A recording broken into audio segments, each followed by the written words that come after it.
Hello and welcome to Roguelike Radio. This is episode 75 when we're talking about Cataclysm Dark Days Ahead. Speaking with me today are... Kevin Granade. And Kevin McKayven. And I'm Darren Grey. Now, Cataclysm Dark Days Ahead is a follow-on from Cataclysm, which was developed by Wales, who was on the show last year. It's a post-apocalyptic zombie survival, triffids, all sorts of end-of-the-world scenarios, roguelike infinite exploration game. I think that's a reasonable summation. It's got driving in it too these days, and it's been forked from Cataclysm. It's been developed for a while, and it now has a Kickstarter going to try and get a developer working on it for a solid bit of time to do various things. We'll talk about that as we go into the episode. But first of all, let's just check both of your involvement in this. Kevin Grenade, what's your involvement in Dark Days Ahead? Well, I'm basically the technical lead. I geared up coincidentally about when Wales decided to retire from the project, and I was working on it pretty heavy, and then people just started showing up and committing things, and I was the person doing all the merging, so I ended up in charge. Very nice. So just sort of right place, right time? Yeah, definitely. What's your background before being involved in Cataclysm? I'm a software engineer. I've worked in aeronautical software for the past, I think it's about 10 years now. Aeronautical software? Yeah. Is there any chance of planes getting added to Cataclysm, or helicopters, or maybe rocket packs? This is a very common question. Actually, out of the three, I like the rocket packs the best. Certainly the easiest.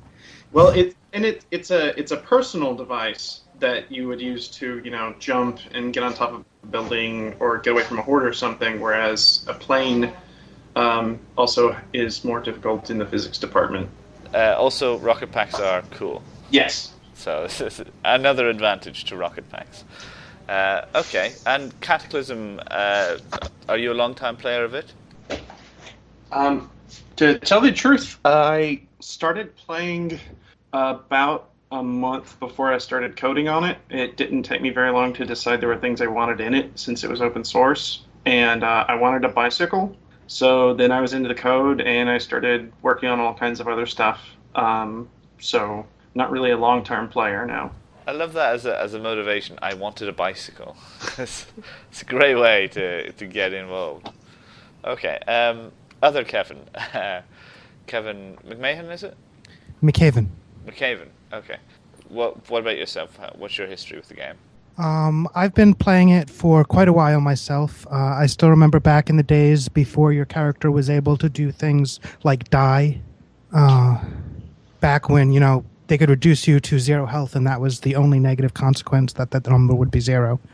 Now, since Wales stopped working on it and development sort of slowed down, it was mostly just modders on the forum, I was sort of the one who got in contact with a bunch of the different modders that were working on their own thing, pulled them together, said, if this is going to keep going, we need to actually get something set up, and we need a community that is going to be strong, and we need a website to put new updates on. And my background is as a web developer, so that's basically what I did. I built the website, I put together a wiki and some forums for the community to talk on. I organized us getting a central GitHub repo set up, and a lot of the stuff that I started with was DarklingWolf, who unfortunately is not here today, but he's still active on the project, and a lot of his mods and that he had pulled together from other contributors are what formed the foundation of Dark Days Ahead. So, I've been aware of Dark Days Ahead for quite a while through DarklingWolf, who has been instrumental in setting it up and making sure Cataclysm has life beyond death after Wales has left the project.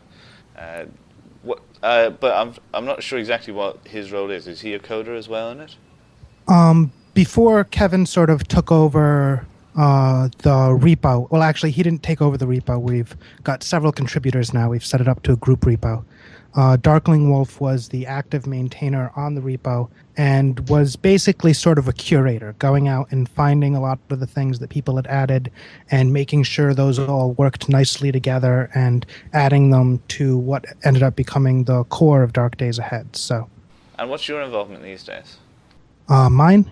Nowadays, it's still primarily community-oriented stuff. I make sure that we're all up, that everything is working well together. I handle talking to the public. I'm handling running the Kickstarter and stuff. Although I do get in coding when I get the chance.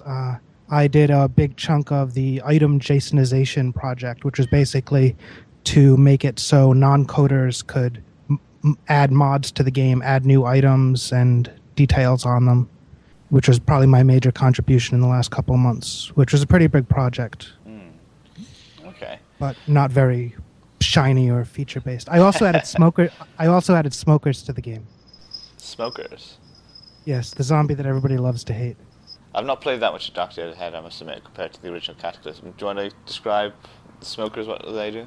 Smokers are zombies that sort of emit a smoke field around them, so you can't see them, so you can't shoot at them. The side effect of this is that they also can't see you, so if you just move to the side, they just run right by you and continue on until they crash into a wall or whatever. But many people don't realize this and just try to fight them and end up dying. So. Okay. Yeah. That sounds quite an interesting enemy. So, Dark Days Ahead has come about through the expansion of Cataclysm with various mods and things, and it sounds like quite a lot of people are involved in it, or have been involved, or are being involved in various sort of in and out at various stages. Around how many people are active on the project now? I'm actually a bit of a metrics junkie, so I keep track of that fairly closely. There are approximately 50 active contributors, and historically there have been about 100. That's insane. Yeah. There's this website that I use for that called ohloh.com, run by Black Duck Software. And the first time I loaded that up, they give you the actual stats, and they also give you little blurbs to describe different aspects of the project. And the blurb for number of contributors was, "This is one of the largest open source projects in existence." And I was like, what? No, that can't be right. And then I looked around, and it's true. Most of them have like 20 active participants. The thing is, you think about things like the kernel and Firefox, and they're really huge. They have like hundreds, but they're vanishingly rare. Most projects only have a handful of contributors. Especially in games. This might be the biggest open source game there is, thinking about it. I've actually compared us, and there are several other ones. For example, I believe it was Crawl, seems to mostly be in maintenance mode, but still has about the same number of contributors as we do. So there's other ones that are very, very large, but as far as, and there's some that are much larger. For example, you'll have a 3D game, and you have 20 plus people working on the engine, and then you have people doing sound and tiles and skinning and etc. And those groups can get very, very large. But for a roguelike, we're astonishingly huge. Indeed. Wow, that must require an insane amount of communication and organization to work. GitHub is an absolutely amazing thing. And also, yes, we do a lot of coordination in GitHub's issue tracker and on IRC and in the forums. But as it is, I can't remotely keep up with all of it. So it's very much a fire hose. There's a very good reason we moved to we need a group to be the active maintainer instead of a single individual. Yeah. Cataclysm shifted to sort of CataclysmDDA much in the same way as Crawl, Linley's Dungeon Crawl, moved to Dungeon Crawl Stone Soup. And I suppose this is going to continue in the future. But one thing that Crawl had was a kind of a vision from Linley of these are the design principles of the game. Do you have something like that for Cataclysm? We do somewhat. Wales established a lot of text that's referred to as the lore, which what you do is you go down into research labs and there's these research notes scattered all over the place in terminals and in places like that, and you can read about the research and find out what caused all of this. And we've also kept adding to it, but try to keep true to it. So there's kind of two stories. There's the surface story of, well, there's zombies and triffids and stuff, and you have to deal with it. And then there's the underlying story behind that you have to dig to get to, which is, where did they all come from? And that story is really the core. It's like we have two cores, and they work together. How things appear to be and how things actually are. And both of those were things that Wales set up as sort of the core theme of the game, and I feel like at least we've tried to stay quite true to them. Mechanically, I think we also at least try to stay true to what much of the theme was, though that's probably where more changes have been made than rather than in the thematics. Generally, people want to see a game that's a bit more progress-oriented than the original Cataclysm, which was a bit... There's almost an infinite number of zombies coming at you at all the times, and that's changed a little bit. But I think the world still feels like the same world, which is the important thing. But is there a clear design direction? Is there a document somewhere saying these are our goals, this is the sort of gameplay we want to have, this is where we're going in future? I wouldn't say there's a single design direction. We've actually got quite a few different types of players who enjoy playing the game, and moving forward has always been sort of a balancing act between making sure the game remains fun for those different groups of players. Our issue tracker allows us to set a certain number of features as sort of medium-term goals, as in we want this goal by this milestone, and we make use of that sort of focus on what's important. But as far as long-term goals, I'm not really sure if there is at this point an overwhelming feeling for exactly where we're going, but I feel like it's sort of emerging. As we continue working on it, people seem to be sort of getting on the same page as to what they want from the game and what the best way to get it will be. But I feel like we haven't quite gotten there yet. And there's still a lot of work to do in the issues, really bringing things together and figuring out where we want to go. Well, I'll go ahead and do it and bring up the S word. It is a bit of a simulationist game, which means sometimes we can just go, well, what makes sense in this situation, and we'll just implement that, as opposed to being totally story-driven or, trying to set things up such that we want a specific experience to happen. Instead, we can just populate this world. And really, a lot of what we're doing right now is we're building out features in the engine, and we're populating the world with various pieces of content that, well, of course, they're supposed to be there because it's a reflection of the modern world. Unlike a game like Crawl, where there's a distinct ending and there is a distinct set of mechanics, and it's really about trying to figure out how to get from the beginning to the end in a bunch of different ways, and it's important to balance those. Cataclysm doesn't really play like that.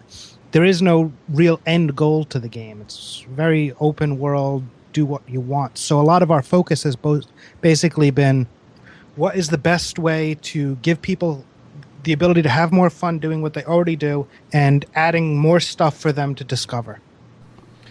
Do you think there's a danger of it becoming a bit inbred, of it becoming serving just its existing fans? I suppose there's always the danger of that, but it's hard to say because its existing fans seems to be a group that's constantly growing and changing even. People jump onto the project for a few months and then they sort of fade away as they accomplish what they wanted to accomplish and had fun with the game and got the opportunity to change it and add things they think would be cool that often are.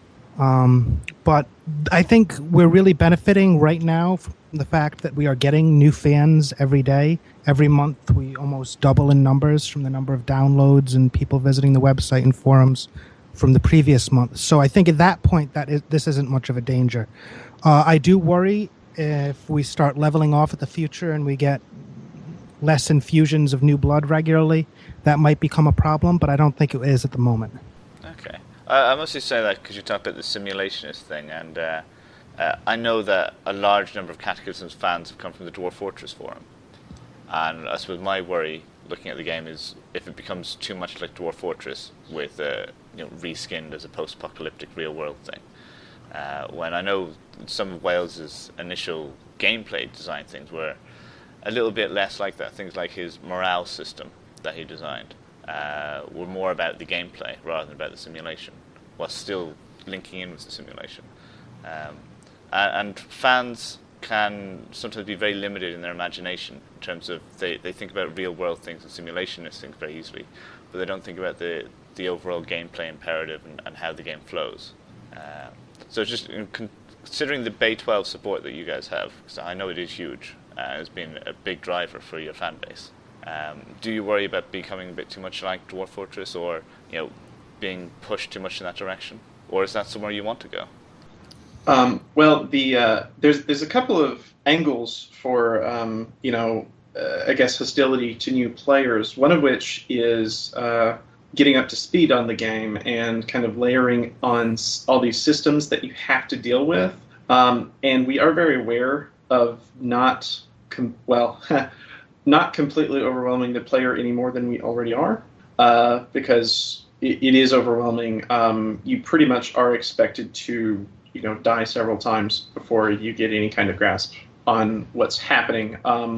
One thing we need to do to address that is go back to the tutorial and explain a lot of the mechanics in that. That's languished a bit. But we are very well aware of trying to keep user interface and the initial mechanics set up such that it will be accessible to new players.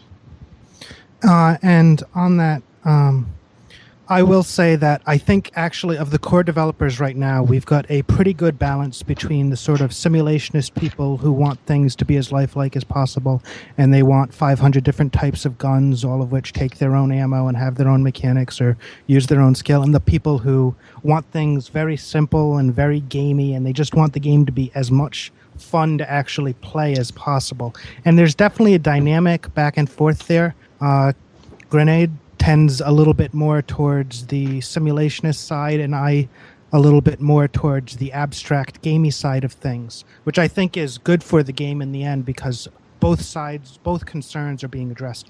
There are things from Dwarf Fortress we'd like to be able to do because they are really cool things, like the multiple Z levels and having things on different levels and interacting between those.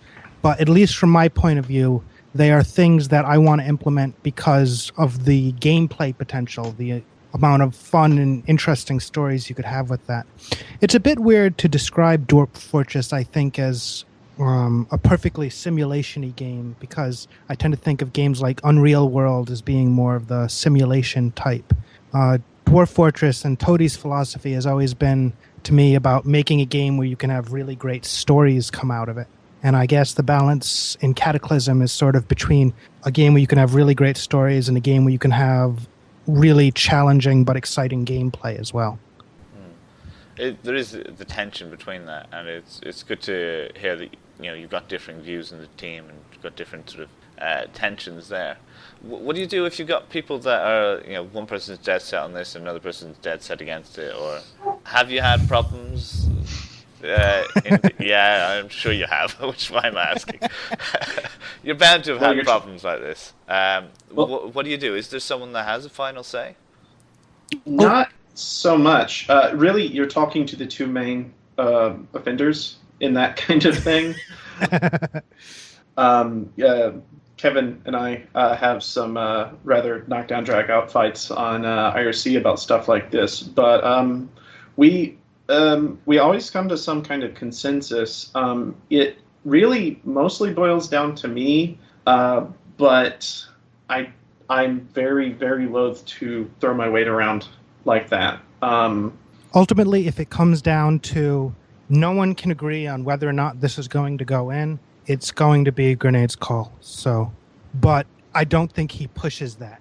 If it's possible for there to be a consensus and he doesn't always let himself win either. If he thinks the other person has actually made better points, he'll be like, you know what, you're right. Yours is going to go in, not mine. You must have had at some point someone's come up with some idea for something that they really want their own little pet thing, and it's probably some tiny little minor thing, and other people don't want it, and they get really upset about it. Oh, like the change from carboys to gallons. Sorry, what? Describe this. Someone had added, we had a need for some larger containers in the game. As it was, everything came in little single-serving plastic bottles, which is kind of weird for, say, milk. So we had wanted to add containers of milk, and someone had gone through the effort of adding those, but they had called them carboys. And when I think of a carboy, I think of one of those very large jugs that alcohol is brewed in, and apparently many other people think the same thing. But to many people, a carboy is the normal gallon of milk you've got in the fridge. And there was a very long, very extended argument on whether they should be called carboys or gallon jugs. As you said, It was the most minor of things, but I don't think I've ever seen a more heated argument about something in the game's history. I think that dominated discussion on the IRC channel for about 4 days. That we pretty much could not discuss anything else because we were busy arguing about that. Although I am happy to report, as of yesterday, we have very preliminary Git text support, which means we will be able to add a UK or Canadian or whatever the heck it is localized version that has carboys, if that's what people want. I've never heard the term carboy before. It's completely alien to me. I've never heard of milk coming in gallons either. But, okay. Well, I think that was part of the problem. It's like there would be third parties like trying to weigh in, but everybody would have their own name for the container that milk comes in. I had never realized there's apparently nothing even approaching a worldwide standard for describing a milk container. Lovely. And relatedly, there was the the jug/pitcher discusussion where in a few places in the UK and Australia, evidently jugs are the like a 2-quart glass thing that like a waitress brings you a bunch of beer in to your table at a restaurant, that kind of thing. And then everywhere else on the planet, it's a glass jar. So this nomenclature thing just blew up about that as well. And once again, we'll be able to have our cake and eat it too once the Git text stuff is done. Yeah, so you're saying things like quartz, which I don't even know what you mean there. So yeah, you're quickly losing me on this. Suffice to say, describing the container a milk comes in has by far been the most contentious issue in the development of Dark Days Ahead. Lovely. Isn't it wonderful how, as geeky guys, get really obsessed over tiny, tiny things that are completely irrelevant, but oh so important at the time. I was surprised that's been your only like major one like that, but yeah, okay. That's an amusing. It's not the only one. Okay. It was definitely the most heated and longest lasting one. There have been a lot of issues where Kevin and I were on the same quote side on that. But for example, how to handle melee from a very basic level. There was a very long and heated discussion about that involved pretty much everyone. But unlike the terminology discussion, I feel like that one ended up being incredibly productive. We ended up having quite a few proposals come up and having them torn down and get replaced by better proposals, in my opinion. Okay, well that sounds good. With the use of different units and stuff, the game itself is set in a sort of New England suburban setting, right? Right. So why isn't everything just set for what that location would use? That's actually why Gallon Jugs won out, so... Okay. Because, I mean, you got a whole atmosphere to the game, and right. In a way, you know, if you start having 4-liter jugs, that doesn't quite fit so well in this whole American atmosphere. I think that's why they ended up being what they are. There's definitely been at least many people who've pushed for maintaining the atmosphere over localizations for many issues. To some extent, that doesn't matter because our game is translated into Chinese right now and will be translated into Russian. And at that point, they need to come up with their own terminology anyways. So the localization support is needed, even if we do end up sticking with the New England local names for everything, even in for the English-speaking audience. Okay. Also, the names are one thing, but for example, you have several units of weight, speed, and volume, where you literally will go, your car is driving at 30 miles an hour, and some people just have no idea what that means. And likewise, in the other direction, you'll say your car is moving at 50 kilometers per hour, and us Americans have no idea what that corresponds to in the game. And am I going fast? I don't even know. So as far as that kind of thing, we do have several places where we have an internal representation in the game, and then we convert it to a optional unit for display. That's pretty cool. That is quite handy when there are so many people used to different things, and it is actually, as a UK person, sometimes playing an American game, you think, what the hell are they talking about? Is that a high number, a low number? Especially when it gets into pounds and ounces and all that sort of thing.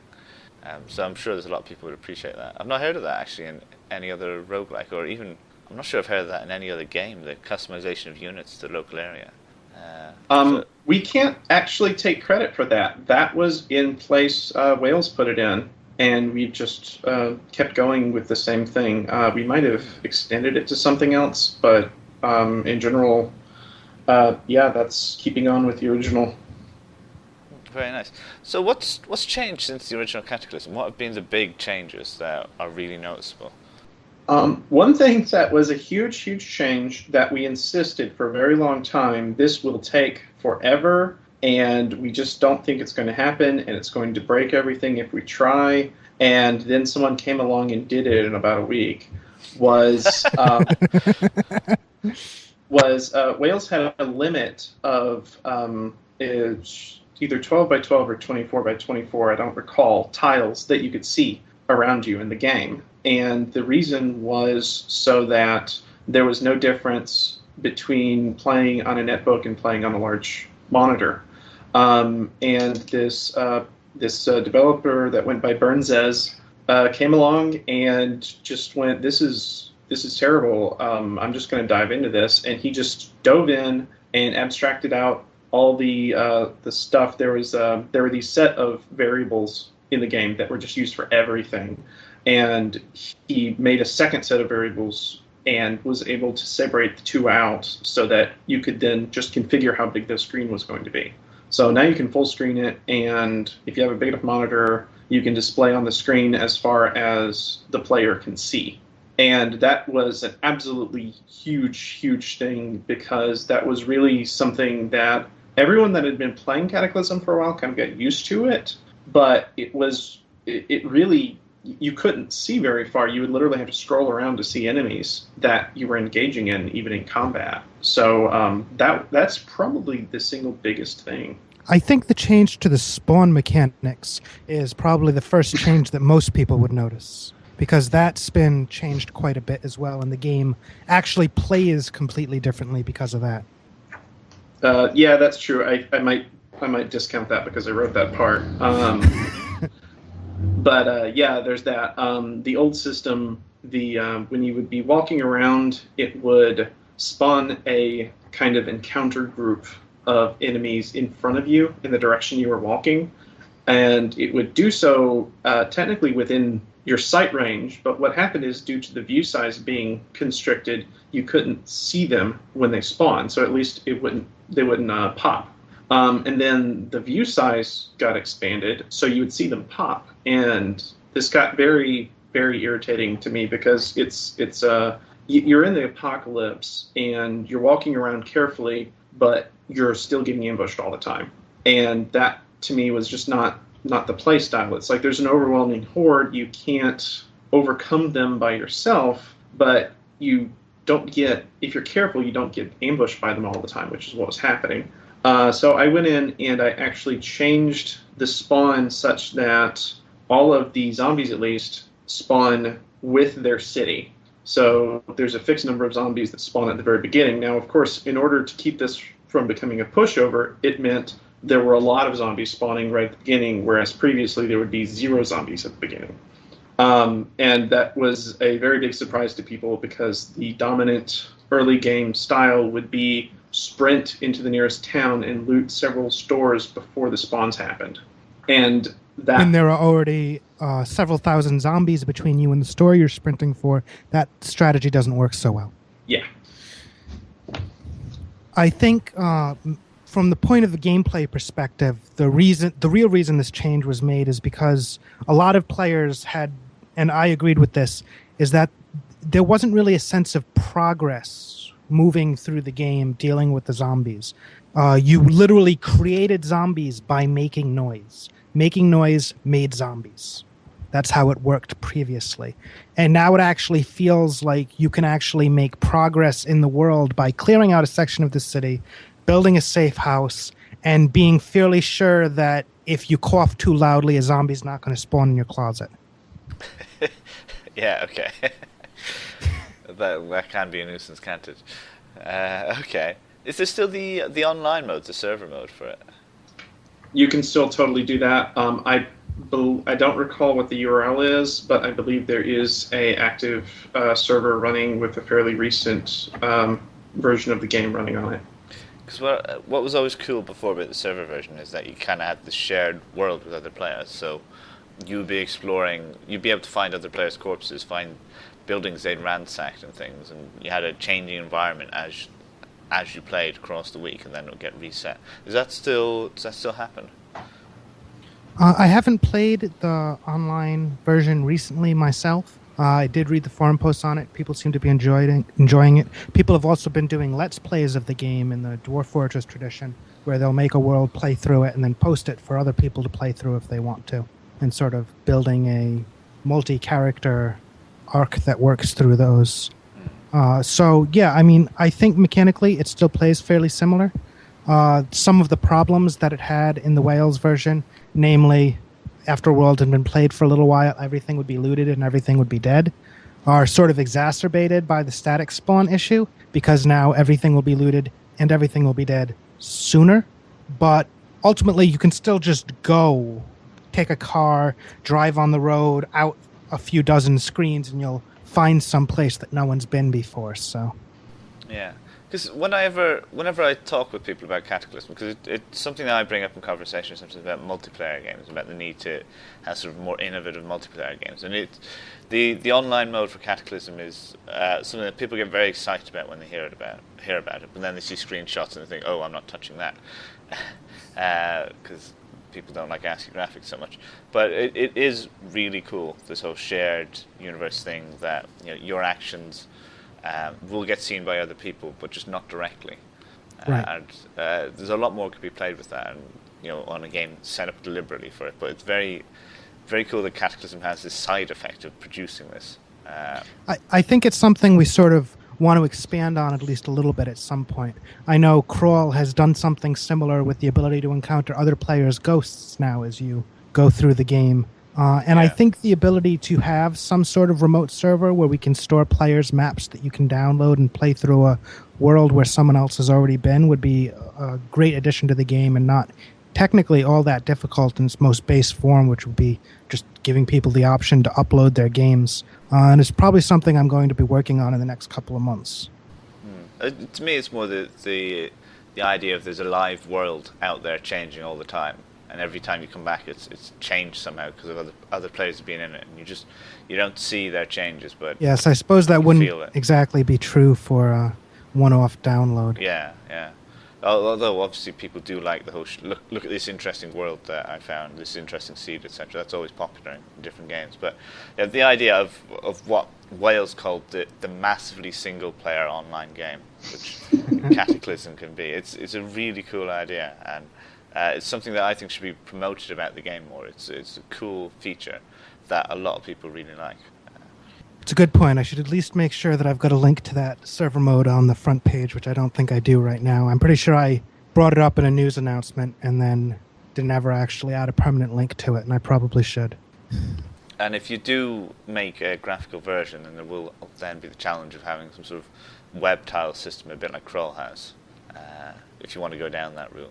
If we do end up going down that route, I do think that whole living world thing will make it fairly simple to play well, because we already know that it works well. Crawl going to that sort of semi-online mode was really a new thing for them. But yeah, we've already got the servers up where people are playing in the same changing worlds. So. Okay, well, let's talk about some of the changes there. You mentioned cars as well, which last time I spoke to Wales, it was kind of someone was trying to work on it. So they're in the game now, vehicles. Oh, absolutely. I mentioned I worked on the bikes, adding the bike as my first thing, and pretty much the second thing I did was, wow, this is slow, because it was the performance was just getting destroyed by the vehicles, because what would happen is every time the game would need to check for the status of a particular tile, it would have to say, okay, here's the stats for the tile, now let's check and see if there's a vehicle on it and if it changed. So I built a caching layer on top of this, and that was probably the second, that was the first really major thing that I added to the game, and that pretty much nailed the performance things, although very shortly thereafterwards, a coder named Herbert Jones came by and did it better, so I had to rip all my stuff back out and put his in. But yeah, they're a really fun part of the game. I really can't take any credit for it other than some optimization. Really, it's it already exists. Grimoires, right? Yes. They were working as of when Wales discontinued development, and we just kept them going. But I guess that that got finished up after his appearance, and you can build them. They're not arbitrary size, but you can build one that's almost the size of a house. Yeah, I think I should actually just talk a bit more about that in general, since he says he hasn't used the vehicles at all yet, and I'm sure many people who played the game before haven't seen them, so it might be a good idea to give a general overview of them. The nice thing about vehicles is that not only can you find these big multi-tile vehicles in the game and drive them around and through zombies and open bank vaults with them, but you can actually modify the vehicles. You can break the vehicles down, take the pieces, build a completely new vehicle out of it with spikes strapped to the front and 6 engines on it so that you're going up above 1,000 miles per hour. And when you end up crashing into some house, you go through that house and then the next house and then the next house while these pieces are just getting torn off the outside of your vehicle until there's not much left. Okay, that sounds immensely cool. I've got to give that a go. We've actually found recently, thanks to someone named Ballfairy on the forums, that if you get your vehicle to go over a certain speed, it will actually put enough wear on the machinery in various parts of the vehicle that they will begin to fail. Nice. Very nice. That's a lovely image. Okay. Yeah, because Cataclysm's always had crafting type stuff in it, and crafting vehicles, that's a really cool idea. I think we're the only game that I know of where stuff like that is actually possible too. And personally, the online stuff is cool, but I think the ability to really make your own thing to get around in is pretty special, at least, especially for a roguelike. Yeah, definitely. Yeah, okay. Go on. It does come at a cost. The interaction between some of these features, the vehicles, and the dynamic lighting in particular is the most complicated part of the game code. It's completely ridiculous, and there's only a handful of us that can really work on it because of that. And we've had to spend quite a lot of time just keeping that at an acceptable rate of performance. Although right now it's in very, very good shape, to where it's running basically at as fast as you want it to run, to not go out of control. We mentioned the Kickstarter earlier. And it's something I want to get onto. It has just started a few days ago. You're asking for $7,000 to help get a coder dedicated full-time for a while on the project to help get a few specific goals. Now, the game itself will still be free, will still be open source. Anyone can fork it and patch it as they like. But this is to try and help get someone dedicated to the project a while for some specific goals. Do you want to talk a bit about that, what you're hoping to get out of this? Sure, I'll talk about this for a minute. The base 7,000 goal for us is to get 3 months of full-time developer, basically. We want someone to be able to work on the game, both to add the 3 new features that we've brought up, Give me a second. I'd like to actually pick those up so I can actually mention them. So we've got the first 3 goals that we're sort of hoping to accomplish in these 3 months, basically a goal per month. And that's getting tiles working. And I should stress that tiles have been working before. We have had graphical versions of the game, but it's often implemented in a way that is very, very hard to maintain moving forward. And we have been trying to sort of reduce the amount of technical debt that we've got in the code so we can develop things more quickly and more easily. And the tiles, at least, have always made that a bit of a problem. It's always been very hard to carry those forward, and they've always been pretty limited in what they can do. We'd like to be able to support animations and stuff, and we're hoping to have time to work on that if we have a full-time developer dedicated to that for a month to get that all working in a way that we're happy with. Also, we've been working on adding Z levels to the game, vertical layers and slices that actually interact with each other. That's very Dwarf Fortressy there. I think they're the only game I can think of offhand that actually does do that right now, and we're hoping for that to take less than a month as well. And then there's the World Factory and Mod Manager, which is basically we've got a lot of people developing a lot of different things that we'd love to include in the game, but don't really fit that sort of central theme that we've been working to, that Wales sort of set and we've built on. But we still want to give the ability for players to actually be able to use this stuff if we want. And there's a lot of demand for it. An example in the game right now is the classic zombie mode, where you can actually go into a more classic sort of survival horror thing where there are no triffids, there are no cybernetics everywhere, it's just the world has ended and and everybody has become sort of a regular zombie. And that sort of mode follows a lot of those themes, and it's a very different game at its core, even though technically it uses 99% of the same mechanics. And we'd like to be able to encourage people to do things like that, to throw their own mods online and not have to worry about getting it pulled into the main repo to be able to allow people to play it. And we'd like it so that people can play these various mods without having to have a separate copy of the game or overwrite their current saves or anything like that. So this would basically just be a tool to manage all of that, similar to the way many open source games handle their sort of plugins or campaigns. Okay, so those are your 3 goals with the initial $7,000. You're already at 80% of that goal. It looks very, very likely that you'll reach that goal. So what's after that? You must have some stretch goals. Yes, we do have some stretch goals. I actually brought up we've got a batch of stretch goals coming up that I brought up in one of the updates that are basically, we want to introduce a sort of scenario system.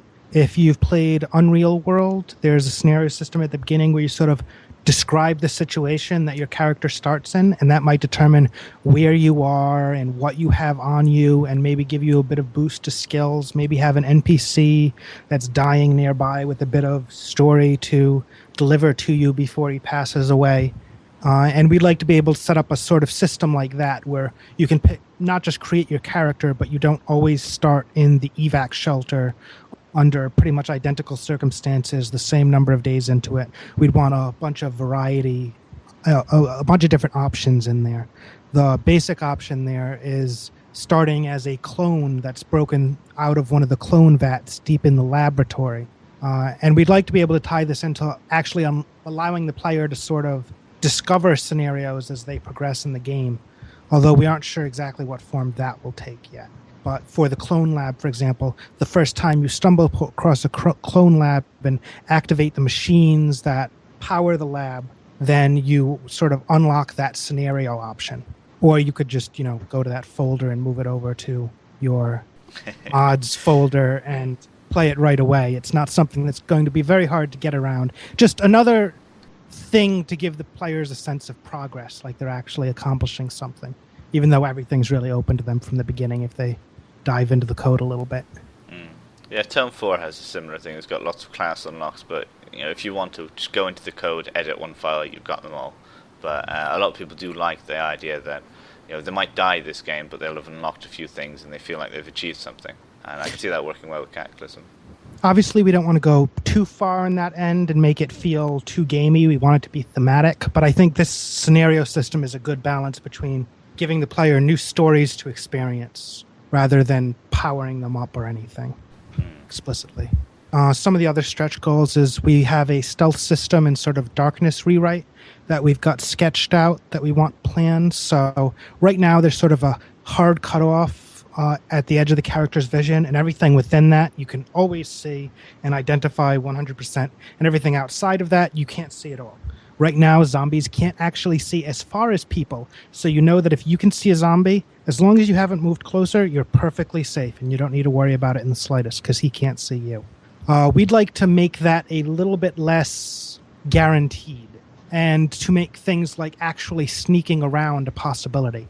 So if there's hazardous terrain, your character can automatically duck and sort of run behind that if there are zombies on the other side that might see him, and you might have a chance of going unnoticed. And the ability for enemies to do the same. We'd like to introduce a few more stealthy enemies where you might end up getting like a question mark coming up where it's like you think you saw something move over here, but you're not actually sure. Sounds interesting. There's a lot of games have tried stealth as sort of add-on to the game. There's not many that do it well, so it'd be interesting to see how that comes out in the game. With the various terrain types and stuff, there's a lot of potential there. Right. We've got a few other stretch goals for that.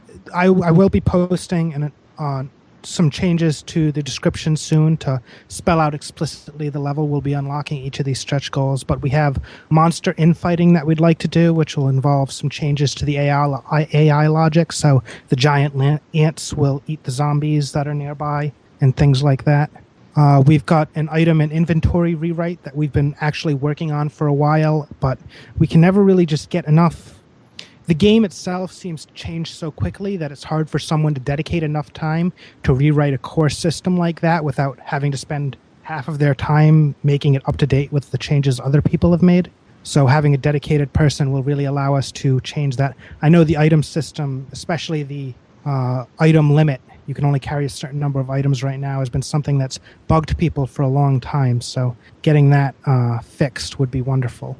And finally, we'd like to see more done with the portals in-game. So we're sort of setting an exotic biomes and zones thing where portals... Right now, you can find portals in the game that sort of lead to a netherworld. Well, they don't actually lead there. You can't go there, but things can come from there into our world. And we'd like to expand that to give them their sort of own areas with their own weather. We've actually rewritten the weather system, and we plan on doing more on that front. So we'd like actually areas to have their own weather and to be able to sort of overlap with other areas. So you have maybe a certain zone that's like a desert zone, and if that overlaps with a town, you will have houses that are full of sand or things like that. Okay, so a big, sort of very flexible system.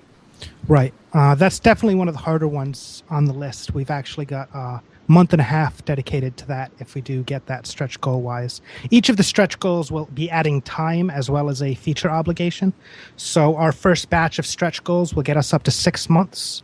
And I think one of the coolest things is if we actually get to those 6 months, that's sort of the point where we'll have enough flexibility in our fundraising to introduce the first physical tiers. And we've got an artist that we've commissioned that's done some great work for these posters that we'd love to be able to send out to backers. But right now, at the $7,000 mark, it would, from our calculations, cut out too much to actually live on after the chunk that would go to posters. So after we get to the 6 month point, we'll have enough flexibility there that we can actually start offering physical rewards, which will be nice.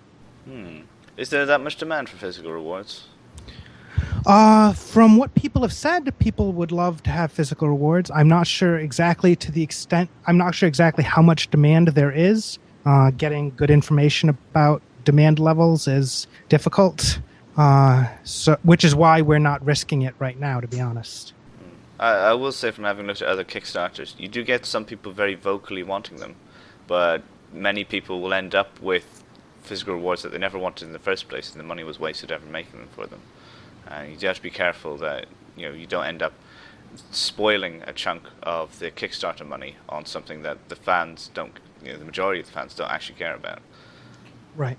So I'm sure you're aware of that and you're Yes, considering that is but, very much a concern in the front of our minds, which is why we will only have one physical reward tier.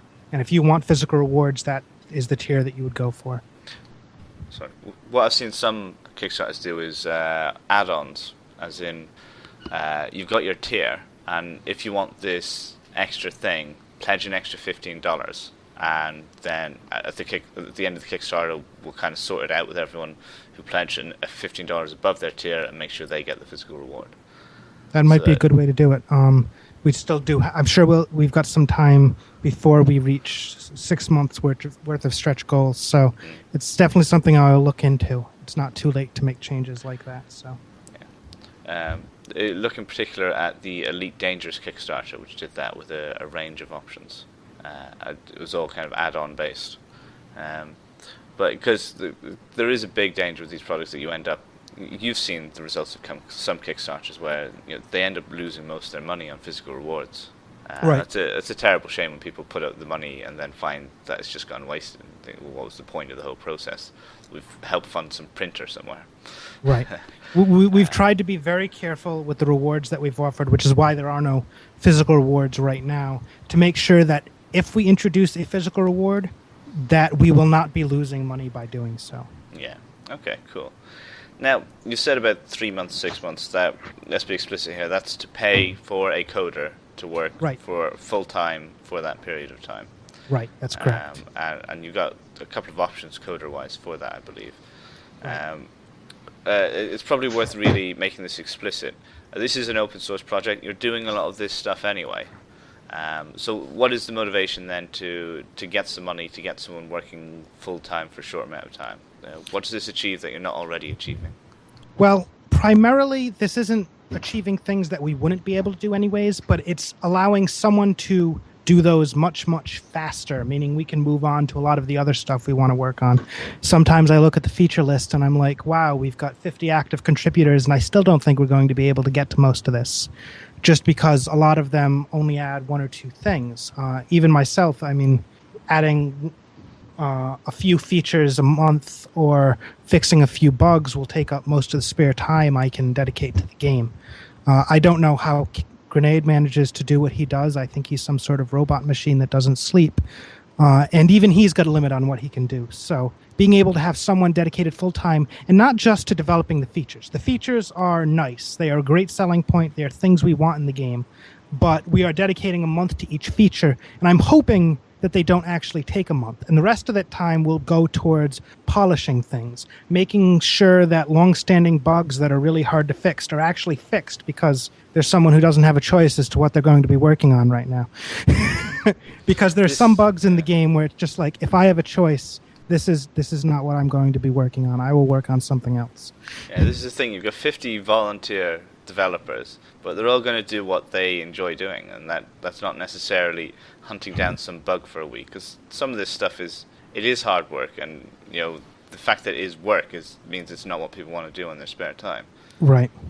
And a lot of the features that we have put on because even though they are things that people would want to do, they are all things that involve quite a bit of hard work, a lot of refinement, a lot of polish, a lot of hooking into existing systems or rewriting existing systems that will work properly. It's the sort of things that most people eventually decide, this is a really good idea, but this is more work than I'm willing to put into it. And having a dedicated developer means that that's not really going to be an issue, because that's what he's getting paid to do. Okay. I must say, I've seen some criticism of the crowdfund, and pretty much every Kickstarter runs into some sort of controversy. But a lot of people very unhappy with the idea of an open source project going to Kickstarter, saying that this is stupid, people should just do this, people are doing this stuff anyway, etc., etc. And I personally think that's completely the wrong attitude. We have all these other Kickstarters with their begging bowls out saying, we've got an idea, pay us to make this idea. Where instead you've got a game, and it's more sort of pay us to make it really good. You've got a working thing that's for free. I much prefer this model of using Kickstarter than a lot of the other nostalgia-driven ones or idea-driven ones that may not ever deliver anything. This seems to me like a much surer project to back and a much more worthy project to back. Yeah, I mean, I would agree with that. And the thing is, at least in the open source game community, stuff like this isn't that common. But fundraising to hire full-time developers is pretty common in the open source community at large. It's not something I've seen done for a roguelike before, but for many systems that see wider use, things like Firefox have full-time developers that they do pay to work on them, I believe. So, yeah, they have quite a few actually. But of course, with that, it's not all donation-based. I believe it was at first, but they actually are a company now, and they have ad revenues that get driven to them from their search bar. I believe there are a few Linux things that have full-time developers that run on donations. Mm-hmm. Basically, though, there are many game developers who work on donations. Tarn Adams from Dwarf Fortress is, the jumping off point for me, the first person I think of when I think of game developers running on donations. And this is sort of similar, except in this point, we're just seeing, are there enough donations for someone to quit their job and work on this in advance before they actually quit their job and find out, no, there aren't. I'm going to starve this month. Maybe next month will be better. And the person that you're looking at the moment, Sean, he's a freelance coder, as I understand? Right. Sean Mclaughlin is currently working as a freelancer. He primarily does work in C and C#, but he's written C++ for the game. He is a pretty good coder. So hopefully we will be able to get quite a bit of quality work out of him. At least that's the intent. So he's used to this idea of, moving to a new project, working on it for 3 months, going off and do something else. Right. So he would have the skills to pick things up quickly, to get in depth quickly. That's exactly what you want. Some of these other Kickstarters are for whoever the project developer is, and it's not always a suitable person to actually get the project through to completion for what's needed. But a freelance coder for an open source project, perfectly suitable as far as I can see. And I'm glad the community as a whole has gathered around this. You do look like you're going to hit this any day now. You're 9 days in, and you're at 80%. Oh, and there's another $20 that just popped up. So, yeah, it looks like it's in a strong position. They do say that it's very rare for a project that gets beyond 60% to fail. So I'm guessing you're mostly looking at sort of getting those set of stretch goals now. Right. I do hope we can at least get a few of them, because some of them are very, very nice. I've got to ask, we talked about a tiled version. What about the interface in general? Because that to me doesn't seem to have changed much. In broad strokes, it hasn't. There's been quite a lot of refinement, and we are getting some momentum now on some refactoring of the back end of the interface as well. Previously, and still currently, anytime you would have a menu pop up, there would just be a custom chunk of code there that would do all of the menu drawing. And that means that every time you decided that you wanted a new menu, you'd have to start from scratch. We now have a coder that goes by Atomic Dryad that is pretty focused on trying to build up a back end and kind of convert the menus over to that. And also we have several new screens that have come up. The main screen itself hasn't changed all that much, but there are several new menus that are very nice. We have a bad habit of just referring to them by the key command. So there's the capital V menu, which is kind of extended view, which just pops up a list of all of the items that the character can see. And as you scroll down the list and highlight them, it draws a line to that item. So you can do a quick scan around and see what items are in view. So for example, you're trying to hurry and loot a store, you just step into the door, pop this menu up, and see if there's anything that you can see that you really need to head into that store for and possibly risk having zombies come after you. You can't always see everything, of course. Things that are in closed containers, things that are around corners, they aren't things you can see, but you can at least get an idea of whether it might be worth the risk. Well, I'm talking more about key commands and things. You've still got this, what I consider to be really horrible, the lowercase w to wield, capital W to wear system, inherited from NetHack, which most players, even familiar with roguelikes, hate this system. As much as I try to play Cataclysm, I end up wielding trousers It always ends up happening to me. And I find it very, very fiddly, the whole inventory system and some of the other commands. This is something that we are actively working on right now. It was something I was considering putting on the Kickstarter goal, but honestly, it's something I want us to get done within the next month or two, whether the Kickstarter succeeds or fails, so I didn't think that would be a fair thing to include. Basically, we would like to introduce a menu system. So all of the existing hotkeys will still work roughly for the things that they do now, but if you press spacebar, it will pop up a menu, and it will have different areas that you can go to and get sub-menus. And for each of these items, it will say the hotkey that's next to it, so you've actually got a discovery element. You can figure out, oh, hey, I can peek around this corner, and here's the key I would press to do that, or I can just select it from the menu. And yes, you can peek around corners. That's something many people don't realize they can do. And from that menu, you will actually be able to assign hotkeys to various actions. So maybe we can add more actions than there are hotkeys for, and something that many characters don't use, but maybe some particular character can, they can go, oh, I'm just going to assign that to Q so that I know right where it is and what it does, and I will never want to quit the game with Q anyways. So. Okay, and what about the inventory system? Because that's the thing that, to me, is Cataclysm is such an object-based game, so much object interaction, customization of things, interaction of different objects together, the various pockets and trench coats and stuff like that. It's quite a fairly complex system, and it's something you need from the very start of the game to be able to do, but it is very convoluted to work with. That's something we are working on right now. That actually is one of the Kickstarter goals, because even though we're making improvements, I see us making improvements for the foreseeable lifetime of the game if someone doesn't really dedicate themselves to rebuilding that basically from scratch, the more effective, more clear system. But we have made several improvements. There's an advanced inventory management system that we have now that's helpful for managing items. Maybe you can say a bit more about that, Kevin? Actually the same person I mentioned that was working on trying to unify the menu system wrote that. And what that does is it's particularly useful for, you're in your house, you have a whole bunch of stuff that you've accumulated. And what it does is it has multiple panes, and you can use it to interact with things on the ground. So you can set one pane to be to the northeast and the other pane to be to the southwest. Just for example, if like one's a drawer and one's a workbench or something, or a trunk, right? And you can move items between those, and you can also do my favorite part is you can set one of the panes to be list every item on the ground I can reach, and so then you set the other pane to either your inventory or a particular square, and you can go through everything you can reach and either put it in your inventory or move it to a specific location.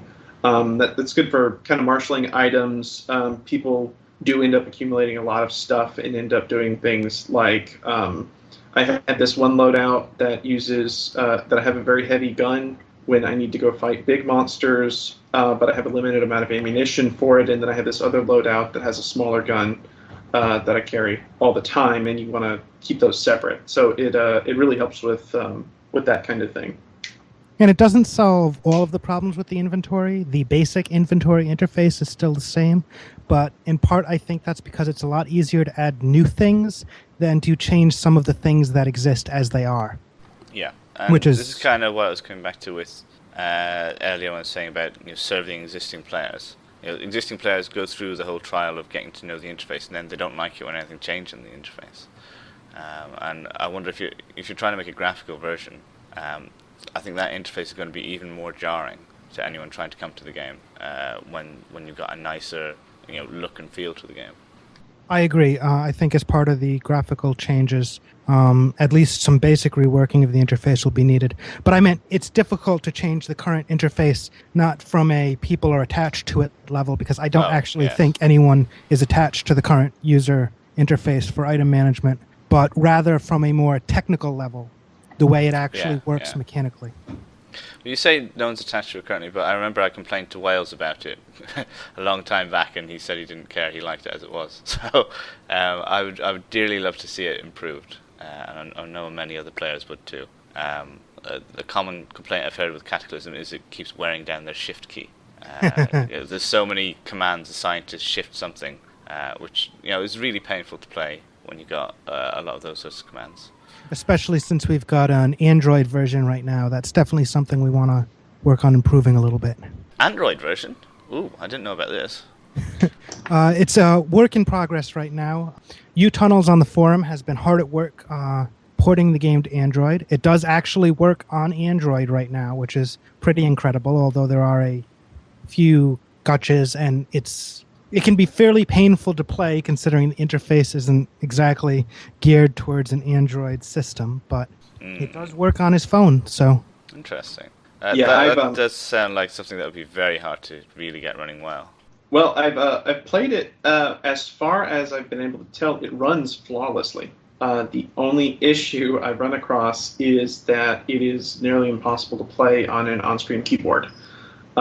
Just take any issues you have with the interface on a full keyboard and multiply them by 100, because it's sometimes 3 or more key presses to get to the hotkey you want. I luckily have a slide-out keyboard, so it's a little bit less painful for me. But even then, it's significantly more frustrating than playing on a full keyboard.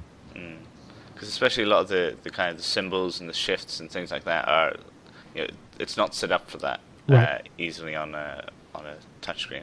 And most touchscreen games that play well are about kind of the touch itself being part of the play, whereas when you have everything abstracted to just a certain shortcut key somewhere, then that's not really playing a touch game. That's kind of emulating a game on a touch system, which isn't as inherently fun. But still, if it could be gotten working, that's pretty impressive. Well, it sounds good that it is just straight out working at all. That's quite impressive. But if you can get the interface going, that would be quite fantastic. It's definitely something that we've got as a priority that I think we're going to be working on in the future. So we're optimistic that we're going to be able to build out a menu system that will work for that and the main game at the same time. But it's possible that we'll end up with a special menu just for the Android version and I guess an iPhone version if that happens. Because I looked briefly at our dependencies and such, and they're technically filled. It's just I don't believe we have anyone working on the project that has a iPhone dev kit. It's kind of funny, in the roguelike scene, everyone seems to have Androids. Whereas if you go to other indie game scenes, everyone has iPads and iPhones. It's amusing the difference that we have here. But yeah, I'm all Android, so I'm happy enough with the Android stuff. But obviously there's a lot of demand for iPhone games as well. And I mean, on the same note, our Mac users have sort of been second-class citizens for a while. I mean, originally, everyone except for Linux users were second-class citizens, since there wasn't even a regular Windows version when Wales was working on the game. That was always sort of handled compiling and posting by a third party, which we thankfully have now. And the Mac version's now up to date as well, but it tends to lag a little bit just because we have far fewer Mac supporters than we do Windows and Linux supporters. Actually, there's been a development that you might have missed. As of this morning, the Jenkins build that kicks off every time we commit something now has a Mac target. Oh, nice. Forget everything I said. Mac users are no longer second-class citizens. Yeah. I'm not a Mac user. I don't care. I hate Macs. But no, it's good. Roguelikes are one of these things that we do tend to be very, very cross-platform compared to most other areas of gaming. Maybe it's because of the open source stuff, or maybe just because culturally it's expected that we try and get on as many platforms as possible. Well, as far as Cataclysm, this is something that does stand out. Wales put down a very impressive foundation of hardly having any dependencies at all, and not having dependencies makes you portable. All Cataclysm historically depended on was incurses for Linux, and then later on there's a abstraction layer we call catacurses. That is, it's kind of like Wine, but for terminal displays on Windows. So it's the exact opposite. And those are the only two dependencies, and that's why it's portable everywhere. We have multiple different Windows targets, we have Mac targets, and we have the Linux targets. I keep meaning to get a BSD VM running just so I can say we also support that, because I'm pretty sure it'll just build and run. Yeah, there's a lot of roguelikes ported to various platforms like that just because they can. ADOM, for instance, still does Amiga ports just because it can. You know, it's like there's no reason not to. Might as well. Exactly, and I think that there are a couple of people do still download it on the Amiga, but when you've got especially a Curses game or a playing console game, it is very easy to port it around. What's the plan with the graphics then? Are you going SDL? Yes, actually. What we have now is we have text rendering in SDL. For Windows. For Windows, which, we have it for Linux too, but it's kind of pointless on Linux because Curses is faster. But on Windows, the SDL rendered text is actually faster than the Cataclysm's abstraction layer. And so that kind of gives us a start where we've worked out all of the build issues with SDL on all of our platforms, and I think that's going to be how we're going to proceed with the tiles. Okay, and are you going to add any things like particle effects or some fancy shaders or anything like that, like Tome uses? We would like to be able to put in hooks so that maybe someone could add something like that in the future. Personally, I would be happy with straightforward tiles and basic animations. I think that's what I'm most keen on getting the animations working. Just so that we can have animations when a sprite moves from one tile to another. I'm thinking sort of Alona level graphics, basically. For the moving between tiles, what I really like is what Cardinal Quest does. It's just little bumps. It's very effective, and it reduces the tile requirement overhead by such a huge amount. Because animating everything's quite a bit of effort. What was the name of that? Cardinal Quest. It has sprite-based graphics, and they do it. There's no animation, but they will bump a little bit, and when you dodge an attack, you do a little bump, and when an enemy dies, it does a little spin, and it's just in engine moving the sprite about, but it's just the one sprite, and it is such a lot of effort to animate every single sprite, and there's a few little tricks like that you can do that cut down on the need to hand draw everything. We actually do have 2 pieces of animation in the game right now. While it's in ASCII. One, we have a rain effect. If it's raining, there's little dots that flicker all over the screen in between your turns. And the other one is that we just have a hit flash when you're hit or when a monster is hit. The background flashes red. Yeah. I think the explosions are actually animated right now as well. Oh, I'm sorry. You are absolutely correct. The explosions have been animated for a long time. Caves of Cud has a whole load of things like that, like bits of red flying off the character when hitting things, floating numbers and stuff. It's surprising what you can do with little bits like that. Right. And bullets are animated. Yeah, bullets are animated right now as well. So we've already got quite a bit of animation in. You got loads. So. What about mouse interface? Is there any plan for that? Yeah, once we have the SDL layer going with that as a dependency, there's just no reason not to do it. And there are definitely some things like clicking on an enemy to select it as a target, or having a look around mode. It's something that it's pretty much a no-brainer to put that in. And in fact, there's no reason we can't do it with curses as well. It's just a matter of getting around to it. I haven't. So I can see that helping a lot with the interface stuff. I'll be honest in that I haven't actually heard much in the way of desire from even the newer fans for much in the way of a mouse-based interface. Sometimes people don't realize they want something till they have it. And certainly in Tome and in Dreadmore and a few other games, the mouse support has been very... I know with Tome, it's converted a lot of people, the mouse support. Being able to right-click on an enemy and having all available abilities that you can use on that enemy just come up as a list, rather than having to go through the menu systems to choose that ability and then choose a target. Just right-click an enemy, choose what you want, and then have that activate. Things like that have been very popular. But yeah, it depends on what I suppose some changes to the inventory system could probably be improved if you could move things around with your mouse. Yeah, if you could just drag and drop things from one slot to another, that it's very intuitive, and you can still have the other systems in the background. But right. Yeah, but I mean, it requires effort, it requires infrastructure, and so on.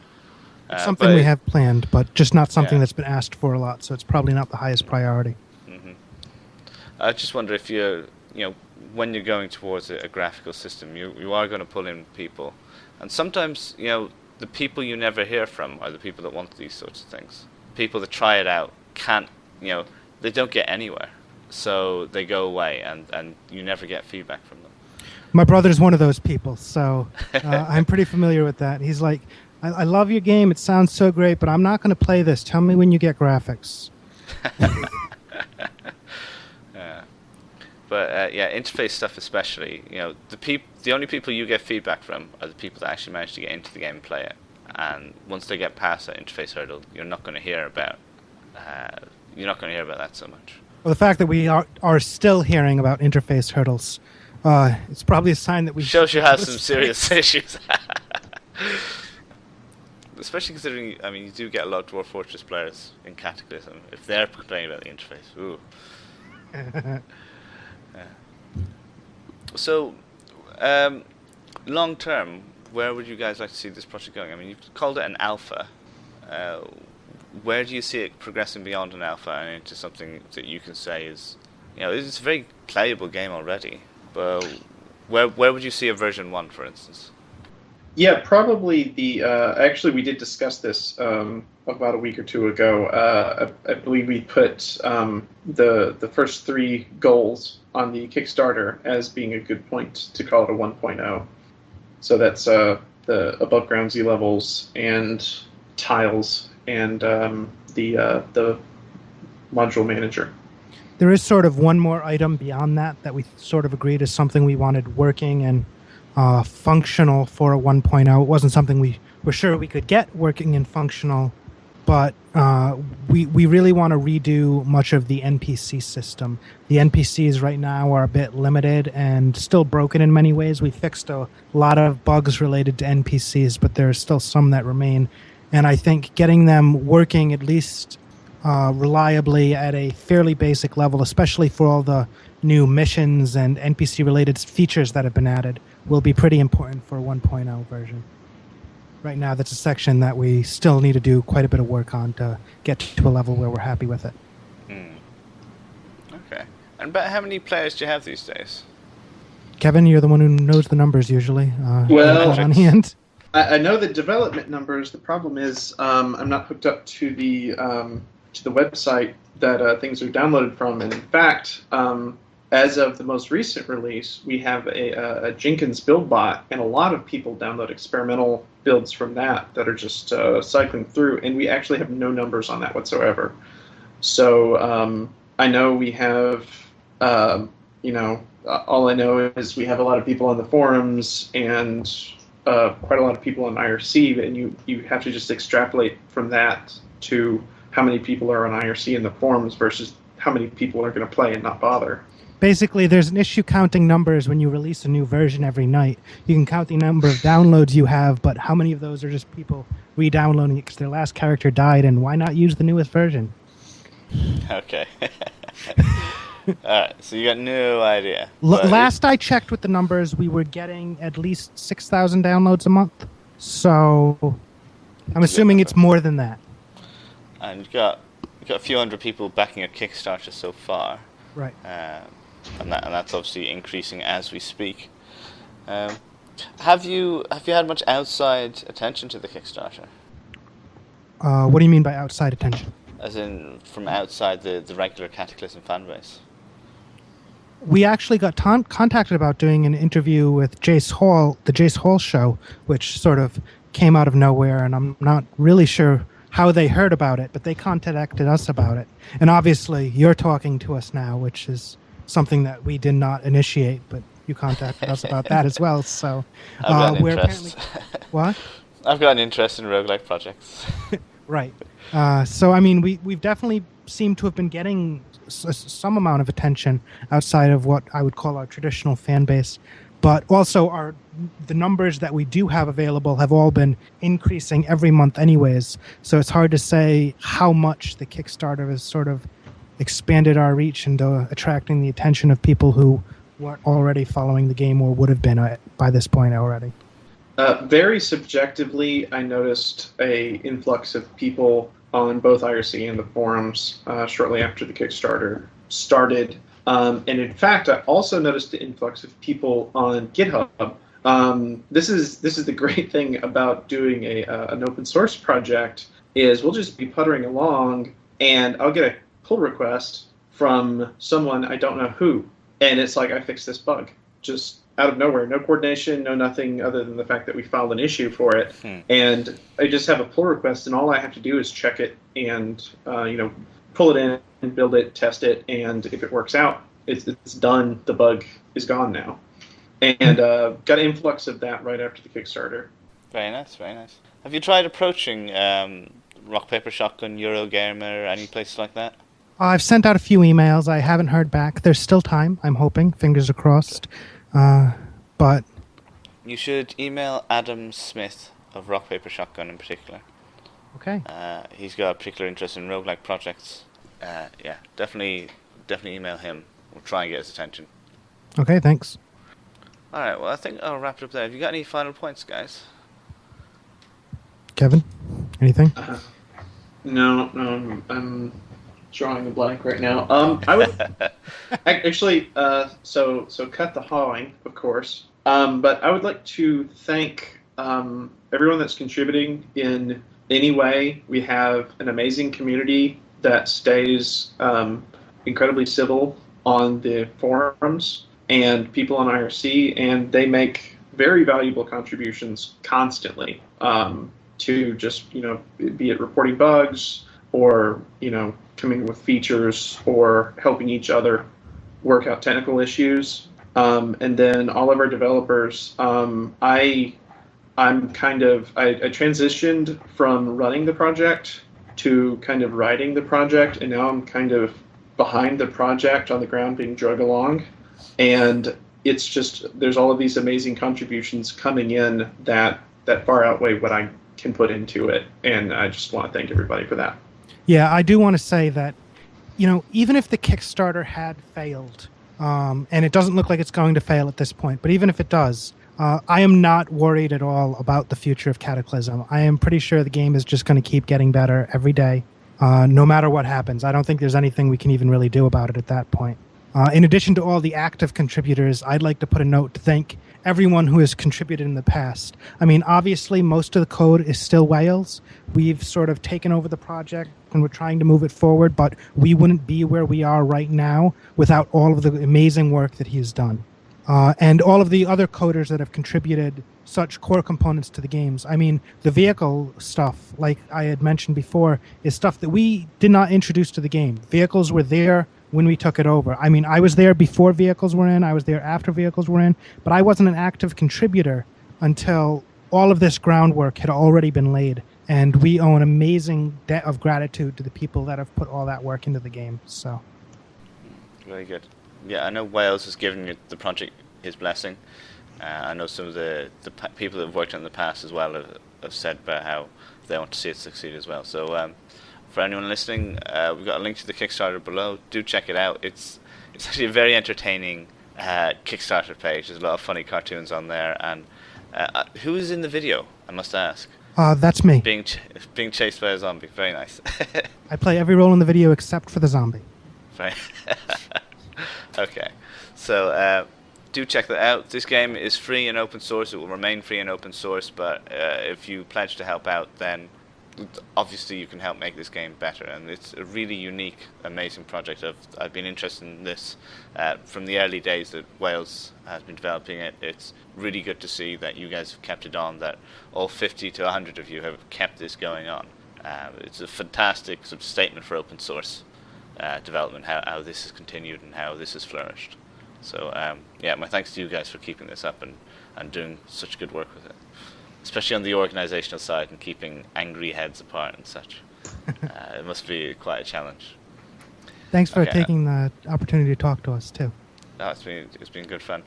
All right, I'm going to wrap it up there because we've been talking for quite a while. But thanks for joining the show, guys. I'll be keeping a close eye on the development, and hopefully many of our listeners will too. I'm not sure what we're going to cover next on the show. I think it's probably something to do with roguelikes. Usually is. But for now, thanks to all listening. Thanks, guys, for taking part, and good night. Well, thanks for having us on. Goodbye.